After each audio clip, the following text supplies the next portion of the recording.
दोस्तों ये कहानी एक ऐसे बीच की है जहाँ पर टाइम बहुत तेजी से बीतता है और 4 साल के बच्चे 8 साल के हो जाते हैं और पल भर में ही ये दोनों भटाभट करके माँ बाप भी बन जाते हैं। तो चलिए देखते हैं ऐसा बीच कहाँ पर है। मूवी की शुरुआत में हम एक फैमिली के 4 मेंबर्स को देखते हैं। ये लोग दूसरे देश में वेकेशन के लिए आए होते हैं। वेकेशन के ट्रिप की टिकट इन्हें किसी तरह फ्री में मिली होती है। होटल में पहुंचने पर जो इस रिजॉर्ट का मैनेजर होता है वो इस फैमिली का वीआईपी की तरह वेलकम करता है। इस फैमिली के सभी लोग यहाँ पर आकर काफी खुश होते हैं, लेकिन प्रिस्का जो गाय की वाइफ है वो एक कैंसर की मरीज है। उसके पेट में एक ट्यूमर होता है और ये सारी बातें उसने अपने बच्चों को नहीं बताई होती हैं। इस परिवार के अलावा यहाँ पर 2 और परिवार होते हैं जिनका भी वहाँ का होटल का मैनेजर वीआईपी की तरह खातिरदारी करता है। तीसरी जो फैमिली होती है उसमें जेरिन की वाइफ जिसका नाम पैट्रिसिया होता है वो एक मिर्गी के दौरे की मरीज होती है और उसे अक्सर मिर्गी के दौरे आते थे। ट्रेंट की दोस्ती यहाँ पर मैनेजर के भतीजे एडलिक से होती है, जिसके साथ में खेलने के बाद एडलिक ट्रेंट को एक कोडिंग वाला पेपर देता है।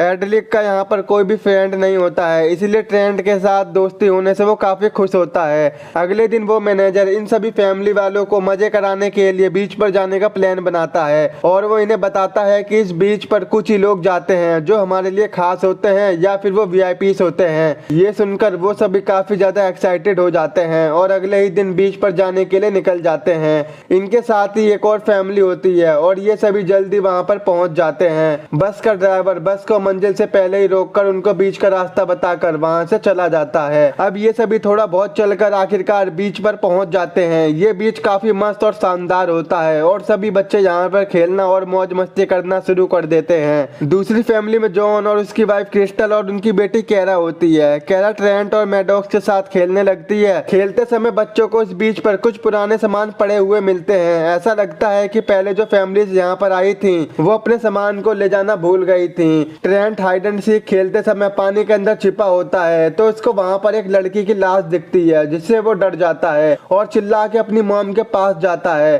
सभी लोग उस लड़की को पानी से बाहर निकालते हैं। तभी वहाँ पर एक और आदमी आता है जिसका नाम सुडान था। ये यहाँ पर पहले से ही था। जब ये इस लड़की को देखता है तो ये कहता है ये मेरी गर्लफ्रेंड है जो कि पानी में स्विमिंग करने गई थी और मैं कब से इसी का वेट कर रहा था। सुडान की नाक से खून भी निकल रहा होता है, जिससे सबको शक होता है कि शायद उसने अपनी गर्लफ्रेंड को मार डाला हो और उसने अपने बचाव के लिए इस पर हमला किया हो। मगर सुडान यहाँ पर बार बार इन सभी को यकीन दिलाता है कि उसने अपनी गर्लफ्रेंड को नहीं मारा है। दूसरी साइड जॉन की मॉम के सीने में दर्द होना शुरू हो जाता है और थोड़ी देर में ही उनकी मौत हो जाती है। इन सब के बाद वहाँ पर एक और फैमिली आती है जो कि पैट्रिसिया और जेरिन होते हैं, लेकिन यहाँ पर मामला ठीक ना होने के कारण जो फैमिली यहाँ पर पहले से थी वो वहाँ से जाने की तैयारी करने लगते हैं। यहाँ तक कि उनके फोन में नेटवर्क भी नहीं आ रहे थे। तो अब ये क्या करते? जेरिन जिस रास्ते से बीच पर आया होता है वो उसी रास्ते से जाने की कोशिश करता है तो उसका माइंड अचानक से चकरा जाता है और बेहोश होकर वो वापस से बीच पर पहुंच जाता है।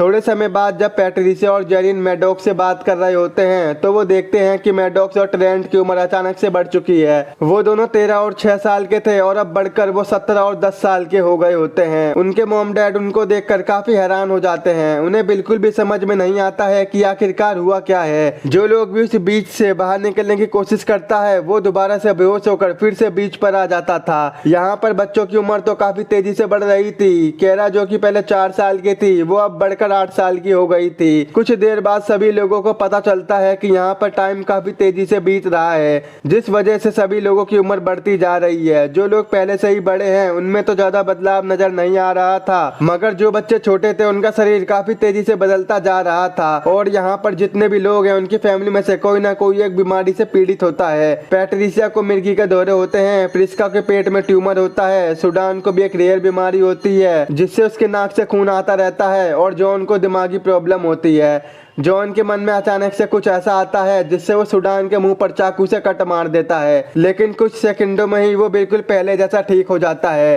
क्योंकि समय के काफी तेज चलने की वजह से घाव तुरंत ठीक हो जाता है। वहीं प्रिस्का का ट्यूमर भी टाइम के साथ बढ़ता जा रहा था, जिससे उसके पेट में दर्द होना शुरू हो जाता है और देखते ही देखते वो बेहोश हो जाती है। प्रिस्का को बचाने के लिए उसके पेट से ट्यूमर को बाहर निकालना जरूरी था, इसीलिए गाय बिना देरी किए प्रिस्का के पेट से ट्यूमर निकालने का फैसला करता है। जॉन अपने चाकू चाकू की मदद से प्रिस्का के पेट पर कट मारता है, लेकिन वो 1 सेकंड से पहले ही ठीक हो जाता है। इसीलिए वो सभी एक आइडिया लगाते हैं कि एक तरफ हम लोगों के कट मारने के बाद हमें उसे खोल के रखना होगा। अब कट मारने के बाद में वो एक खरबूजे जितना ट्यूमर उसके पेट से बाहर निकाल लेते हैं और जरा सी देर में ही प्रिस्का ठीक हो जाती है। सुडान की गर्लफ्रेंड के मरने के बाद उसे एक कपड़े से ढक दिया गया था। जब सुडान उसे देखने जाता है तो वो तुरंत डर जाता है, क्योंकि अब उसकी केवल हड्डियां ही बची हुई थी। उसकी पूरी बॉडी डिकम्पोज हो चुकी थी। ये देखकर सब लोगों के होश उड़ जाते हैं। दूसरी तरफ एक टेंट में ट्रेंट और केरा एक साथ लेटे होते हैं। वो अब और भी बड़े हो चुके होते हैं। उनके शरीर के अंदर के हार्मोन्स भी चेंज हो रहे थे, जिसके बाद वो दोनों भटाभट कर लेते हैं। पर इन्हें कुछ भी नहीं पता होता और जैसे ही ये दोनों बाहर आते हैं तो केरा प्रेग्नेंट हो जाती है। उनकी फैमिली वाले ये सब देखकर काफी हैरान हो जाते हैं, मगर उन दोनों को कुछ भी नहीं पता होता कि ये सब कैसे हो गया। यही सब सोचने के दौरान यहाँ पर केरा का बच्चा भी होने वाला होता है, मगर केरा का बच्चा मरा हुआ पैदा होता है।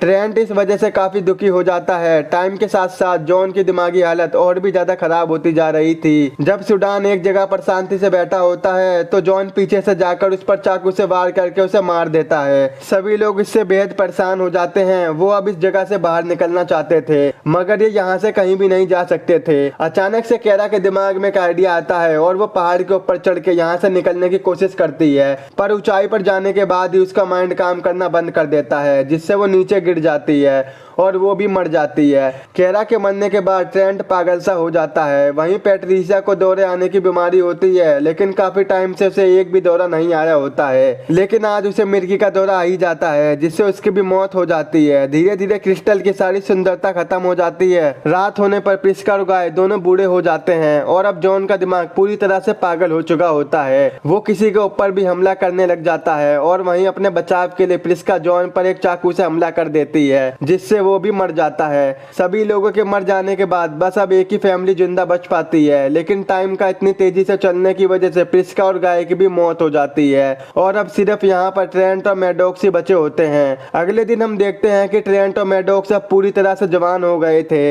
उनके पास अब 13 घंटे और बचे थे, जिसके बाद वो दोनों भी बूढ़े होकर मर जाएंगे। अब उन दोनों को बिल्कुल भी समझ में नहीं आ रहा था कि वो क्या करें, इसीलिए ट्रेंट मैडॉक्स से लास्ट बार रेत का महल बनाने को कहता है। महल बनाते समय ट्रेंट को अचानक से कुछ याद आता है कि मूवी की स्टार्टिंग में एडलिक के साथ खेलते समय उसने ट्रेंट को एक कोडिंग वाला पेपर दिया था और अब ट्रेंट उसे सॉल्व कर लेता है, तो उसे यहाँ से निकलने का आइडिया पता चल जाता है। वो दोनों समुद्र में जाते हैं और तैरकर वहां से किसी जगह पर जाकर बाहर निकलने का ट्राई करते हैं, लेकिन तभी मैडॉक्स का कपड़ा किसी पौधे में अटक जाता है और ये सारी चीजें एक दूरबीन की मदद से एक आदमी देख रहा होता है, जो कि बस का ड्राइवर होता है। वो फोन पर कहता है कि आखिरी में यहाँ पर 2 लोग बचे थे और अब ये भी मर चुके हैं। उसके बाद बस का ड्राइवर वहां से निकलकर एक लैब में जाता है और ये जो लैब होती है उसे जानकर आप लोग बिल्कुल ही चौंक जाओगे। ये जितने भी साइंटिस्ट और डॉक्टर यहाँ पर मौजूद हैं, ये सभी लोग यहाँ पर बीमारियों के इलाज की दवाइयाँ बनाते हैं, लेकिन किसी भी दवाई के टेस्ट के असर को जानने के लिए उसे सालों लग जाते हैं,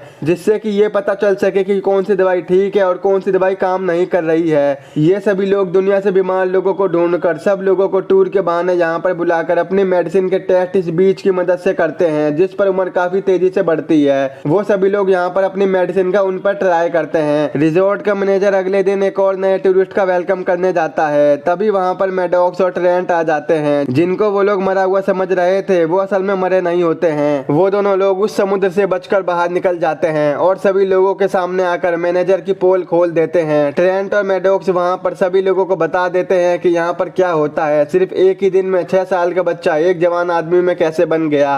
अब आखिरकार ये दोनों भाई बहन बच जाते हैं और यहीं पर इस मूवी का एंड हो जाता है। दोस्तों, अगर आपके पास भी कोई ऐसा फ्री में टूर आए तो आप जाना चाहोगे या नहीं, कमेंट में अपनी राय जरूर दें। अगर आपको ये मूवी देखनी है तो अभी आप हमारे टेलीग्राम के चैनल पर ज्वाइन हो जाओ और हमारे चैनल को सब्सक्राइब, वीडियो को लाइक और शेयर करना मत भूलना। तो मिलते हैं आपसे ऐसी नेक्स्ट वीडियो में।